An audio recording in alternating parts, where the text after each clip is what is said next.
Assalamualaikum warahmatullahi wabarakatuh. Perkenalkan, nama saya Eki Ardian. Pada kesempatan ini saya akan mempresentasikan terkait proposal penelitian saya. Teknis dalam penyampaian proposal saya selanjutnya, saya akan langsung menampilkan slide presentasi saya. Sementara saya akan memberikan penjelasan dari background. Baik, untuk mempersingkat waktu, saya akan langsung ke pembahasan. Judul penelitian saya adalah penerapan metode SMART untuk pendistribusian bantuan bencana dengan menggunakan Line Front-End Framework atau LIF. Pada intinya, topik penelitian ini terkait merancang sebuah sistem pendukung keputusan yang dapat membantu proses menentukan bantuan logistik prioritas yang akan dikirim ketika terjadi bencana. Kemudian untuk studi kasus penelitian ini dilakukan di BPBD atau Badan Penanggulangan Bencana Daerah Kota Bogor.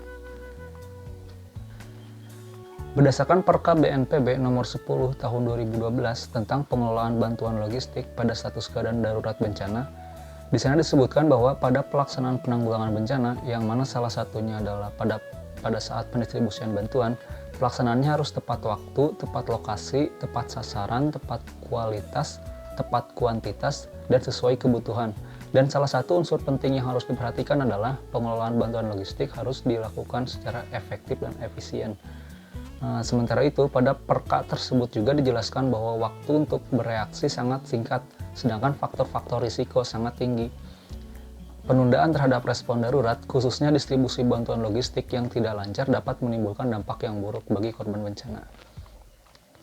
Akan tetapi, pada pelaksanaannya, fakta di lapangan, yaitu di BPBD Kota Bogor, pada saat dilakukan wawancara didapatkan informasi bahwa pelaksanaannya masih mengalami beberapa kendala.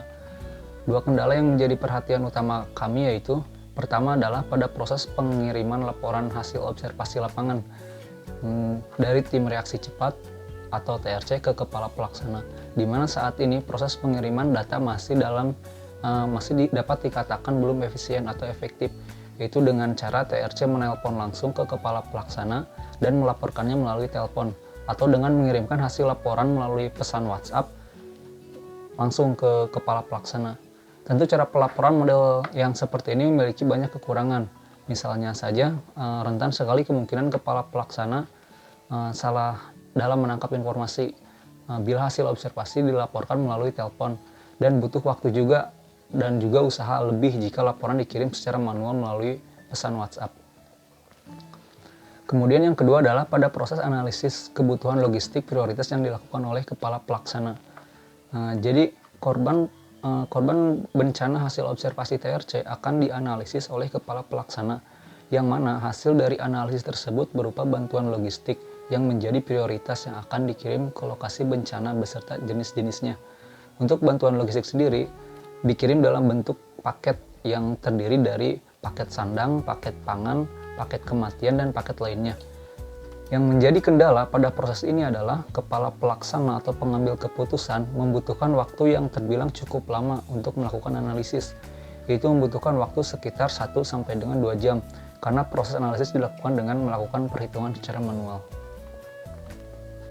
Nah, dari kendala yang dialami oleh BPBD Kota Bogor, dan dengan mempertimbangkan panduan yang tertulis di Perka BNPB nomor 10 tahun 2012, yang mana tadi disebutkan salah satunya bahwa pelaksanaan pendistribusian bantuan harus dilakukan dengan secara cepat, efektif, dan efisien, maka kami menyimpulkan bahwa permasalahan utama pada penelitian ini adalah bagaimana cara meningkatkan sekaligus memastikan bahwa pelaksanaan pendistribusian bantuan logistik pada status keadaan darurat bencana dapat dilakukan dengan tepat waktu, tepat lokasi, tepat sasaran, tepat kualitas, tepat kuantitas, dan sesuai kebutuhan. Intinya supaya pelaksanaan pendistribusian bantuan dapat terlaksana sesuai dengan aturan yang berlaku. Solusi yang diambil untuk masalah tersebut salah satunya adalah dengan membangun sebuah sistem pendukung keputusan. Sistem pendukung keputusan yang akan dibangun nantinya dapat melakukan analisis terkait bantuan logistik prioritas dan dapat menginformasikan jenis logistik apa saja yang dibutuhkan berdasarkan standar minimal yang sudah diatur dalam Perka BNPB nomor 18 tahun 2009 tentang pedoman standarisasi logistik penanggulangan bencana.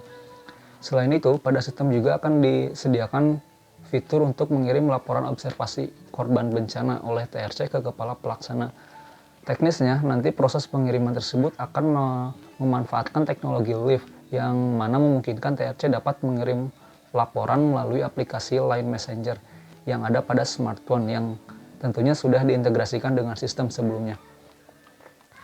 Hal tersebut dilakukan agar proses pengiriman data dapat dilakukan lebih mudah, lebih fleksibel. Mengingat mengirim laporan dari lokasi bencana tentu tidak dapat dilakukan seleluasa ketika kita di kantor. Jadi penanganannya pun harus berbeda.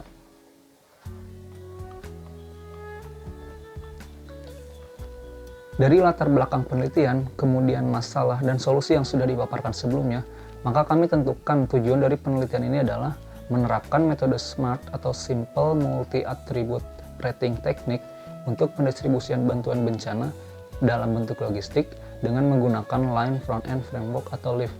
Dan seperti yang dapat Bapak Ibu sekalian lihat, beberapa manfaat dari pelaksanaan penelitian ini diantaranya: pertama, terciptanya sistem pendukung keputusan yang dapat membantu proses analisis logistik secara umum. Kemudian meningkatkan kecepatan dan ketepatan atau efisiensi dalam proses pengiriman data korban bencana dan juga pada proses analisisnya. Dan secara umum berkembang juga wawasan dan keilmuan terkait sistem pendukung keputusan dengan menggunakan metode SMART yang didukung dengan teknologi dari LIF. Untuk proses analisis metode SMART, secara garis besar ada 5 tahapan. Yang pertama adalah menentukan kriteria dan bobot yang akan digunakan. Pada penelitian ini, kriteria dan bobot yang digunakan merupakan hasil analisis yang sudah dilakukan bersama tenaga ahli BPBD Kota Bogor. Langkah kedua adalah normalisasi. Kemudian selanjutnya adalah langkah ketiga, memberikan penilaian untuk setiap kriteria. Nilai kriteria ini merupakan data hasil observasi di lokasi bencana dan yang akan dianalisis nantinya. Selanjutnya adalah menghitung nilai utility untuk setiap kriteria kesekian, alternatif kesekian. Dan langkah terakhir adalah perankingan dengan cara mencari alternatif dengan nilai tertinggi, dan alternatif dengan nilai tertinggi tersebut menggambarkan bahwa alternatif tersebut merupakan solusi terbaik untuk masalah yang sedang dianalisis. Kemudian alasan kenapa pada penelitian ini kami lebih memilih menggunakan LIF, alasannya adalah pertama karena proses dalam pembuatannya sederhana atau tidak rumit. Dalam proses pengeksekusian suatu instruksi juga cepat. Kemudian juga fleksibel dan multi-platform. Maksudnya dibandingkan harus membangun lagi sistem baru berbasis mobile, misalnya dengan membuat aplikasi Android yang kemudian diintegrasikan dengan sistem berbasis web yang sudah dibuat sebelumnya, tentu akan butuh waktu dan usaha yang jauh lebih banyak dibanding dengan menggunakan LIF. Belum lagi jika harus mempertimbangkan pengguna iOS, yang mana artinya harus melakukan pengkodean dalam 3 bahasa sekaligus, yaitu PHP untuk basis webnya, Java untuk Android, dan Swift untuk iOS. Akan sangat memakan waktu dan tenaga tentunya. Tapi dengan menggunakan LIF, kita hanya perlu melakukan 1 kali pengkodean saja dengan 1 bahasa pemrograman dan dapat dijalankan baik di web, di Android maupun di iPhone. Tentu dengan catatan setiap ponsel tersebut sudah terinstall aplikasi Line Messenger sebelumnya. Kemudian alasan yang terakhir adalah karena gratis. Sebetulnya selain LIF dari Line Messenger ini, WhatsApp juga menawarkan fitur yang serupa yang disebut dengan WhatsApp API for Business. Hanya saja untuk dapat menggunakan fitur tersebut, pengguna diharuskan membayar sekian $. Jadi begitulah alasannya. Selanjutnya adalah alur kerja sistem. Untuk alur kerja sistem sendiri seperti ini. Sebelumnya ada 3 aktor yang terlibat dalam menjalankan sistem ini. Yang pertama adalah staf admin yang bertugas mengelola sistem. Yang kedua adalah TRC yang bertugas sebagai orang yang melakukan survei ke lokasi bencana dan melaporkan hasilnya ke kepala pelaksana.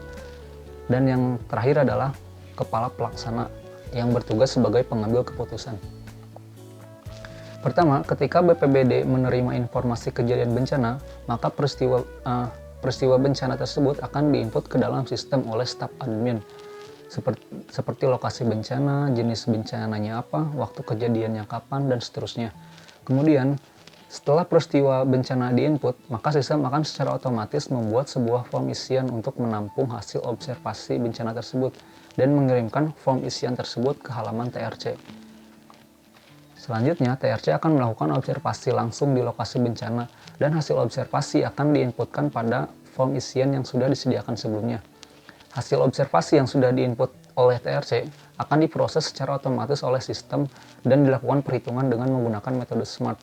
Hasil perhitungan tersebut berupa bantuan logistik yang menjadi prioritas beserta dengan jenis dan jumlahnya. Kemudian, kepala pelaksana akan mendapatkan laporan berupa peristiwa bencana yang terjadi lengkap dengan hasil observasi yang dilakukan oleh TRC beserta dengan hasil analisis yang sudah dilakukan oleh sistem. Selanjutnya, data yang diterima oleh kepala pelaksana tersebut dapat digunakan sebagai referensi dalam menentukan bantuan logistik yang akan dikirim ke lokasi bencana. Demikian yang bisa saya sampaikan. Atas perhatian dan kesempatan yang telah diberikan, saya ucapkan terima kasih. Assalamualaikum warahmatullahi wabarakatuh.